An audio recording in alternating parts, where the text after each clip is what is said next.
প্রতি বছর ২৯শে জুলাই বিশ্বজুড়ে পালিত হয় আন্তর্জাতিক ব্যাঘ্র দিবস বা গ্লোবাল টাইগার ডে। কিন্তু কেন? কারণ একসময় এই দুনিয়াতে লক্ষ লক্ষ বাঘ ছিল, আর এখন সারা পৃথিবীতে মোট বাঘের সংখ্যা মাত্র ৪৫০০-রও কিছু কম। এ যেন এক নিঃশব্দ বিপদ। জঙ্গলে বাঘ কমে যাওয়ার মানে প্রকৃতির ভারসাম্য ভেঙে পড়া। কিন্তু এখানে এক অবিশ্বাস্য গল্প রয়েছে। এই ৪৫০০ বাঘের মধ্যে ৩০০০-এরও বেশি বাঘ এখন শুধু ভারতের জঙ্গলেই দেখা মেলে।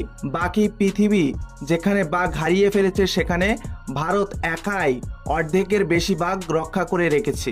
এই সাফল্য শুধু সংখ্যা নয়, এটা আমাদের বন্যপ্রাণী সংরক্ষণ সচেতনতা আর এক বিশাল প্রচেষ্টার। প্রজেক্ট টাইগার, নতুন অভয়ারণ্য, বনরক্ষীদের কঠোর পরিশ্রম সব মিলিয়ে ভারত দেখিয়েছে মানুষ চাইলে প্রকৃতির রক্ষকও হতে পারে। কিন্তু কাজ এখানেই শেষ নয়। অবৈধ শিকার, বন উজাড়, জলবায়ু পরিবর্তন সবই এখনো বাঘেদের জন্য বড় হুমকি হয়ে দাঁড়িয়েছে। আমাদের বাঘ বাঁচাতে শুধু সরকারের নয়, সাধারণ মানুষেরও দায়িত্ব আছে। ২৯শে জুলাই শুধু আরেকটা দিবস নয়, এটা মনে করিয়ে দেয় জঙ্গল, বাঘ আর প্রকৃতির রক্ষা করলেই তবেই আমাদের ভবিষ্যৎ রক্ষা হবে। কারণ বাঘ শুধু জঙ্গলের রাজার প্রতীক নয়, ওরা আমাদের পৃথিবীর প্রাণ, ভারসাম্য আর ইতিহাসের সাক্ষী। এই আন্তর্জাতিক ব্যাঘ্র দিবসে আসুন ওদের জন্য একটুখানি হলেও দায়িত্ব নিই।